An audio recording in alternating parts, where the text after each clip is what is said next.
dan Sengsara karya Merari Siregar. Dengan saya Dewi Sartika dan rekan saya Gadisa Isdihar. Saya Imtiaz Hidayat. Saya Kalisa Ramadhani. Saya Fitria. Selamat menyaksikan semua. Bye. Oke, nah teman-teman, novel Azab dan Sengsara ini merupakan novel karya Merari Siregar yang diterbitkan pada tahun 1921 oleh Balai Pustaka. Nah, novel ini sudah pernah dicetak sebanyak 29 kali oleh Balai Pustaka hingga tahun 2009. Nah, cetakan ke-11 novel ini yaitu pada tahun 1993. Nah, novel ini menceritakan tentang tokoh gadis Tapanuli bernama Maryamin, anak dari Datuk Baringin yang urung diperisti oleh Aminuddin yang masih saudara sepupunya sendiri. Nah, orang tua Aminuddin itu melarang anaknya menikahi Maryamin karena Maryamin itu berasal dari keluarga yang miskin. Sebelumnya, orang tua Maryamin tergolong orang yang berada, tetapi karena keserakahan ayahnya, Datuk Baringin, mereka jatuh miskin. Sepeninggalan ayahnya, Maryamin dan ibunya hidup dalam kesengsaraan. Akhirnya Maryamin menikah dengan seorang laki-laki bernama Kasibuan. Laki-laki itu sebenarnya sudah beristri dan mengidap penyakit kotor sehingga kehidupan rumah tangga mereka penuh dengan penderitaan dan kesengsaraan. Dalam keadaan seperti itu, ia meninggal. Yang kemudian segala penderitaan itu berlanjut kepada anak perempuan yang ditinggalkan. Nah, begitulah sedikit sinopsis dari novel Azab dan Sengsara ini. Diskusi selanjutnya mengenai unsur intrinsik dalam novel ini yaitu ada tokoh dan penokohan. Mungkin diskusinya akan dilanjutkan oleh Kalisa untuk menjelaskannya dan kami semakin menyimak. Baik, saya akan menjelaskan tokoh dan penokohan di mana di dalam cerita ini ada dua tokoh utama yaitu tokoh Maryamin yang bisa dipanggil Riam dan tokoh Aminuddin. Jadi tokoh Maryamin ini yaitu tokoh yang rajin, bijaksana dan bertanggung jawab. Salah satu kutipannya itu terdapat pada halaman 169 yaitu semua pekerjaannya telah habis, makanan tengah hari telah tersedia, rumah dan pekarangan pun telah bersih di sakunya. Selanjutnya ada Aminuddin atau dipanggil Udin, yaitu merupakan tokoh yang penyayang, berani dan setia. Salah satu kutipannya yaitu pada halaman 53, biar aku mati, tak mau aku keluar dari sungai ini sebelum aku mendapat Maryamin, adik kesayanganku itu. Selanjutnya saya akan menjelaskan tentang latar dari cerita ini, yaitu latar waktunya tidak disebutkan secara spesifik, tapi dari suasana sosial dan budaya diperkirakan berlatar awal abad ke-20, sekitar tahun 1920-an. Ini sesuai dengan tahun terbit novel dan tradisi masyarakat Batak saat itu seperti adat perjodohan dan patriarki. Latar tempatnya di kota Sipiro, tempat utama dalam cerita ini yang menggambarkan tentang kehidupan sehari-hari tokohnya. Adapun kutipannya yaitu rumah yang beratap ijuk dekat sungai yang mengalir di tengah-tengah kota Sipiro pada halaman 2. Jadi itu tadi yang saya jelaskan, yang dapat saya jelaskan. Selanjutnya diskusi ini akan dilanjutkan oleh teman saya Fitria.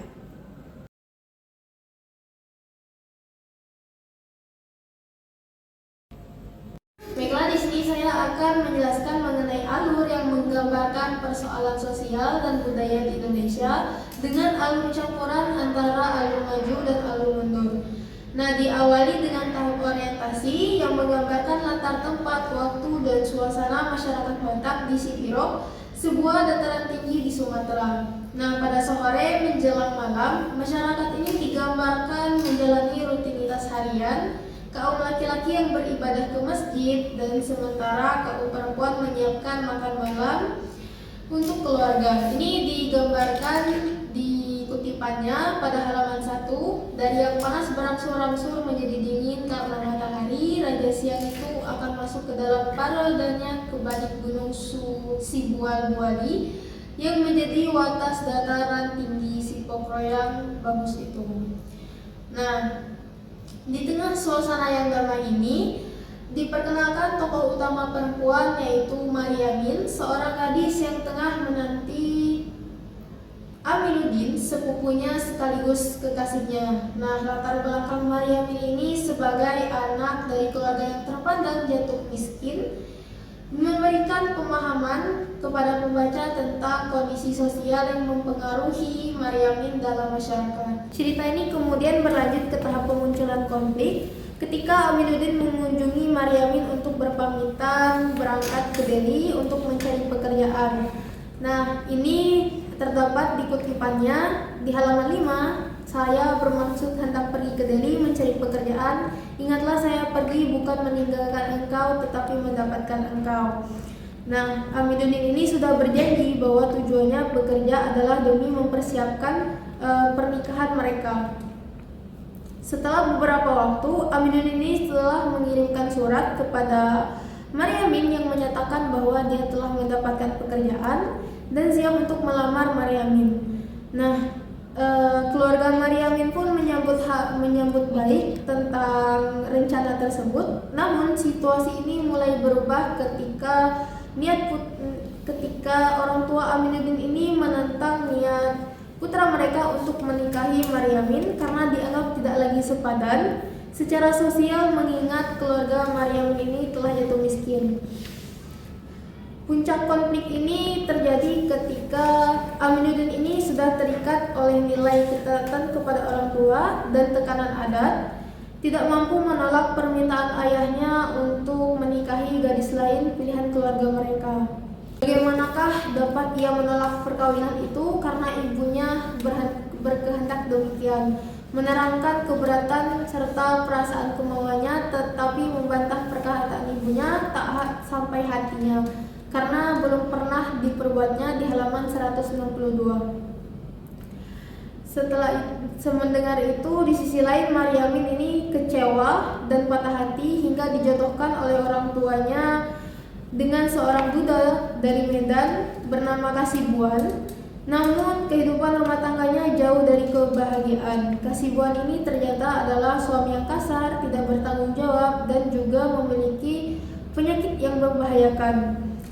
Nah, dalam penderitaan ini Maryamin akhirnya menggugat cerai suaminya setelah melewati proses hukum yang tidak sepenuhnya adil. Pernikahan itu akhirnya diputuskan dan Maryamin ini telah resmi bercerai.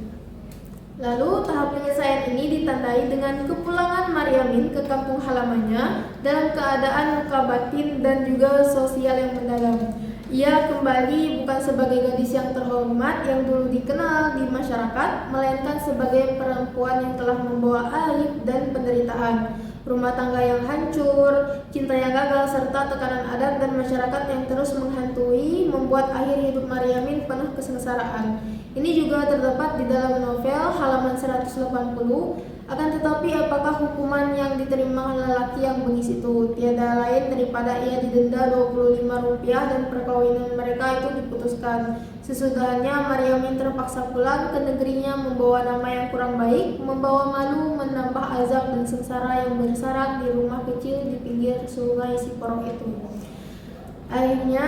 Akhir cerita ini menegaskan bahwa Maryamin adalah korban dari sistem sosial yang tidak adil, khususnya terhadap perempuan, dan memperlihatkan bagaimana tradisi yang kaku serta penindasan dapat menghancurkan kehidupan seseorang. Setelah ini unsur berikutnya akan dijelaskan oleh Imtiaz. Nah, selanjutnya saya akan menjelaskan mengenai sudut pandang yang digunakan di dalam novel ini. Nah, di dalam novel Azab dan Sengsara ini menggunakan sudut pandang arah ketiga, yaitu lebih berfokus kepada tokoh utama Maryamin dan Aminuddin. Nah, sudut pandang ini dapat memungkinkan pembaca untuk memahami secara mendalam mengenai pengalaman, dan ada juga perasaan konflik batin, terutama di dalam penderitaan akibat adat perjodohan paksa dalam masyarakat Batak. Meskipun penulis berada di luar cerita dan tidak masuk ke dalam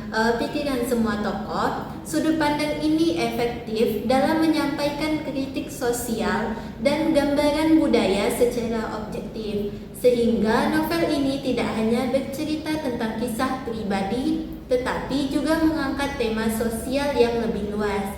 Nah, sebagaimana contohnya, di dalam kutipan pada halaman 57 yang berbunyi, perkataan apakah itu? Anak hanya satu, kau samakan lagi dengan anak yang telah besar. Bukankah ia masih kecil? Kalau sudah besar, tentu ia tahu mana yang salah, dan ia pun sudah tentu takkan mau lagi berbuat yang salah itu.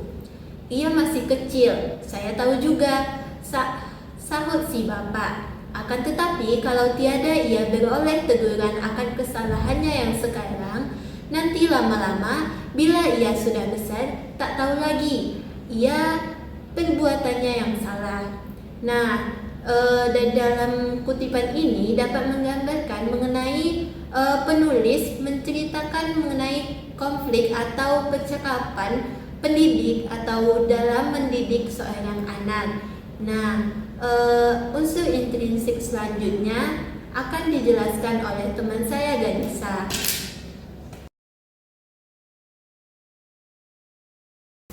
Selanjutnya saya akan menjelaskan mengenai tema, yaitu yang pertama ada perjodohan yang dipaksakan. Di sini novel ini mengeksplorasi bagaimana tradisi perjodohan seringkali menyebabkan ketidakbahagiaan bagi pihak yang dijodohkan. Nah, di novel ini ada kutipannya yang saya ambil, yaitu di negeri Medan, hal cerai menyerai itu adalah seperti kejadian sehari-hari. Kawin mengawinkan itu tidak ada ubahnya di mata mereka sebagai kebiasaan. Itu ada di halaman 76. Kedua yang saya temukan yaitu ketidakadilan di dalam masyarakat. Di sini penulis Merari Siregar menunjukkan bagaimana sistem sosial di masa itu lebih menguntungkan pada pihak laki-laki, sementara perempuan seringkali harus menerima keputusan tanpa bisa menolak. Ini dalam novel pada halaman 152, yaitu sebenar-benarnya Aminuddin setia juga kepada adindanya itu, akan tetapi terpaksalah ia menurut kehendak orang tuanya. Nah, tema ketiga yaitu penderitaan akibat norma sosial. Novel ini juga menggambarkan bagaimana kehidupan seseorang bisa dipenuhi kesengsaraan akibat tekanan sosial. Ada amanat di dalam novel, ada 5 bagian utama yang saya temukan amanatnya. Yang pertama melalui kesederhanaan, kasih sayang, persaudaraan, keagamaan, dan kebijaksanaan. Melalui dialog dan narasi singkat di dalam novel ini memperlihatkan bagaimana karakter atau narasinya menunjukkan nilai-nilai tersebut. Contohnya kesederhanaan diilustrasikan melalui kepuasan dan makna sederhana. Lalu ada kasih sayang ditunjukkan melalui tindakan memeluk dan melindungi. Selanjutnya ada hubungan persaudaraan digambarkan melalui surat menyurat dan keterikatan emosional yang kuat. Aspek keagamaan terlihat dari penyerahan diri kepada Tuhan dan kebijaksanaan nampak dalam pengambilan keputusan yang matang. Secara keseluruhan, kutipan dalam novel berfungsi sebagai amanat atau pesan moral yang disampaikan melalui kiasan atau percakapan tokoh-tokohnya. Nah, sekian amanat yang saya temukan di dalam novel ini.